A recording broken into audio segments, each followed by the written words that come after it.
ನಮಸ್ಕಾರಗಳು. ಋಗ್ವೇದ ಕ್ಲಾಸಸ್ಗೆ ಸ್ವಾಗತ. ಈ ದಿನ ನಾವು ಮುಂಬರುವ ಪರೀಕ್ಷೆಗೆ ಅತಿ ಉಪಯುಕ್ತವಾಗಲಿರುವ ಮಾಹಿತಿಯನ್ನು ತಿಳಿದುಕೊಳ್ಳೋಣ. ಆದ್ದರಿಂದ ವಿಡಿಯೋವನ್ನು ಕೊನೆವರೆಗೂ ವೀಕ್ಷಿಸಿ. ಈ ದಿನ ನಾವು ವಿದೇಶಿ ಸಾಂಸ್ಥಿಕ ಹೂಡಿಕೆದಾರರ ಬಗ್ಗೆ ತಿಳಿದುಕೊಳ್ಳೋಣ. Foreign institutional investors.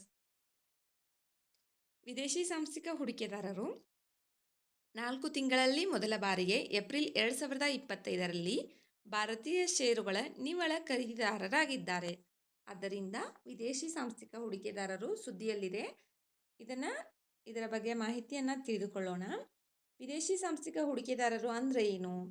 ವಿದೇಶಿ ಸಾಂಸ್ಥಿಕ ಹೂಡಿಕೆದಾರರು ಒಂದು ದೇಶದ ಹಣಕಾಸು ಮತ್ತು ಆರ್ಥಿಕ ಮಾರುಕಟ್ಟೆಗಳಲ್ಲಿ ಹೂಡಿಕೆ ಮಾಡುತ್ತಾರೆ. ಅವುಗಳಲ್ಲಿ ಮ್ಯೂಚುವಲ್ ಫಂಡ್ಗಳು, ಹೆಡ್ಜ್ ಫಂಡ್ಗಳು, ಪಿಂಚಣಿ ನಿಧಿಗಳು, ಬ್ಯಾಂಕ್ಗಳು, ವಿಮಾ ಸಂಸ್ಥೆಗಳು ಮತ್ತು ಇತರ ಸಾಂಸ್ಥಿಕ ಹೂಡಿಕೆದಾರರು ಸೇರಿರುತ್ತಾರೆ. ಎಫ್ಐಐಗಳು ವಿಶ್ವ ಬಂಡವಾಳ ಹರಿವು ಮತ್ತು ಮಾರುಕಟ್ಟೆ ದ್ರವ್ಯತೆಯಲ್ಲಿ ಪ್ರಭಾವಶಾಲಿಯಾಗಿ ಭಾಗವಹಿಸುತ್ತಾರೆ. ವಿದೇಶಿ ಸಾಂಸ್ಥಿಕ ಹೂಡಿಕೆದಾರರು ಯಾವ ರೀತಿ ಕೆಲಸ ಮಾಡುತ್ತಾರೆ ಅನ್ನೋದನ್ನು ತಿಳ್ಕೊಳ್ಳೋಣ.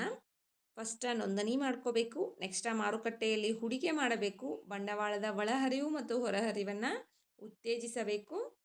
ವೈವಿಧ್ಯೀಕರಣ ತಂತ್ರವನ್ನು ಅಳವಡಿಸಿಕೊಳ್ಳಬೇಕು. ಇದರೊಳಗೆ ಫಸ್ಟ್ ನೋಂದಣಿ.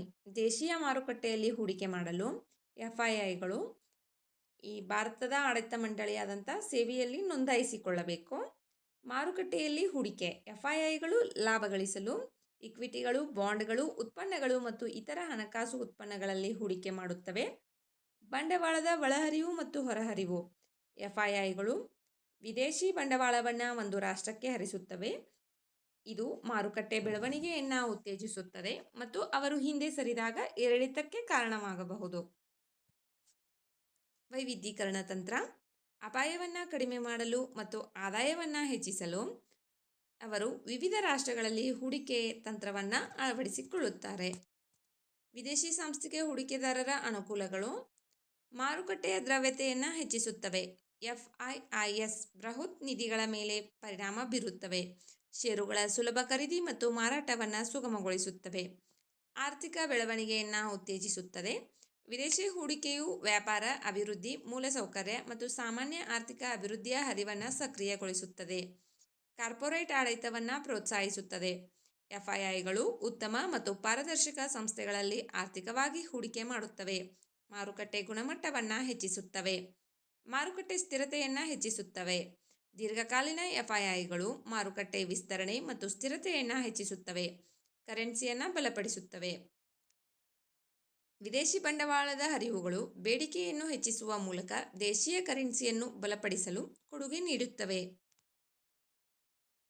ಇನ್ನು ಪ್ರಮುಖ ಅಂಶಗಳು. ವಿದೇಶಿ ಸಾಂಸ್ಥಿಕ ಹೂಡಿಕೆದಾರರು ದೇಶದ ಹಣಕಾಸು ಮಾರುಕಟ್ಟೆಗಳಲ್ಲಿ ಹೂಡಿಕೆ ಮಾಡುವ ವಿದೇಶಿ ಸಂಸ್ಥೆಯಾಗಿದ್ದು ಅಥವಾ ಭಾರತದ ಹೊರಗೆ ಸ್ಥಾಪಿಸಲಾದ ಸಂಸ್ಥೆಗಳಾಗಿದ್ದು ಬಂಡವಾಳ, ದ್ರವ್ಯತೆ ಮತ್ತು ಆರ್ಥಿಕ ಬೆಳವಣಿಗೆಯನ್ನು ಪರಿಚಯಿಸುತ್ತವೆ. ಎಫ್ಐಐಗಳು ಷೇರು ಮಾರುಕಟ್ಟೆಯ ಕಾರ್ಯಕ್ಷಮತೆಯನ್ನು ಸುಧಾರಿಸುತ್ತವೆ. ಕಾರ್ಪೊರೇಟ್ ಆಡಳಿತವನ್ನು ಉತ್ತೇಜಿಸುತ್ತವೆ ಮತ್ತು ಕರೆನ್ಸಿ ಮೌಲ್ಯವನ್ನು ಸ್ಥಿರಗೊಳಿಸುತ್ತವೆ. ಆದರೆ ಹೂಡಿಕೆಯನ್ನು ಹಿಂತೆಗೆದುಕೊಳ್ಳುವಾಗ ಅವು ಮಾರುಕಟ್ಟೆಯ ಏರಿಳಿತವನ್ನು ಉಂಟು ಮಾಡುತ್ತವೆ.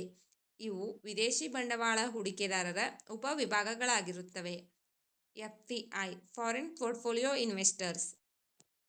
ವಿದೇಶಿ ಹಣಕಾಸು ಮಾರುಕಟ್ಟೆಗಳಲ್ಲಿ ಎಫ್ಐಐಗಳು ಭಾರತದಂತಹ ಉದಯೋನ್ಮುಖ ಆರ್ಥಿಕತೆಗಳಿಗೆ ದೀರ್ಘಾವಧಿಯ ಬಂಡವಾಳದ ಒಳಹರಿವನ್ನು ನೀಡುತ್ತವೆ. ಆದಾಗ್ಯೂ ತ್ವರಿತ ಎಫ್ಐಐ ಹೊರಹರಿವು ದೇಶೀಯ ಮಾರುಕಟ್ಟೆಯನ್ನು ಅಸ್ಥಿರಗೊಳಿಸಬಹುದು.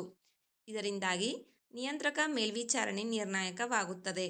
ಭಾರತದಲ್ಲಿ ಎಫ್ಐಐಗಳನ್ನು ವಿದೇಶಿ ವಿನಿಮಯ ನಿರ್ವಹಣಾ ಕಾಯ್ದೆ FEMA foreign exchange management act 1999, SEBI ಹಾಗೂ ರಿಸರ್ವ್ ಬ್ಯಾಂಕ್ ಇವರುಗಳಿಂದ ನಿಯಂತ್ರಿಸಲಾಗುತ್ತದೆ. ಎಫ್ಐಐಗಳು ಯಾವುದೇ ಒಂದೇ ಭಾರತೀಯ ಕಂಪನಿಯಲ್ಲಿ %10 ಹೂಡಿಕೆ ಮಾಡಬಹುದು. ಅರ್ಹ ಎಫ್ಐಐ ಘಟಕಗಳಲ್ಲಿ ಈಗ ಕನಿಷ್ಠ 5 ವರ್ಷಗಳ ಕಾರ್ಯಾಚರಣೆಯ ದಾಖಲೆಯನ್ನು ಹೊಂದಿರುವ ವಿಶ್ವವಿದ್ಯಾಲಯ ನಿಧಿಗಳು, ದತ್ತಿಗಳು ಮತ್ತು ಟ್ರಸ್ಟ್ಗಳು ಸೇರಿವೆ. ಎಫ್ಐಐಗಳು ಷೇರು ಮಾರುಕಟ್ಟೆಯಲ್ಲಿ ಹೂಡಿಕೆ ಮಾಡುತ್ತವೆ ಮತ್ತು ಅವು ಅಲ್ಪಾವಧಿಯ ಸ್ವರೂಪದ್ದಾಗಿರುತ್ತವೆ.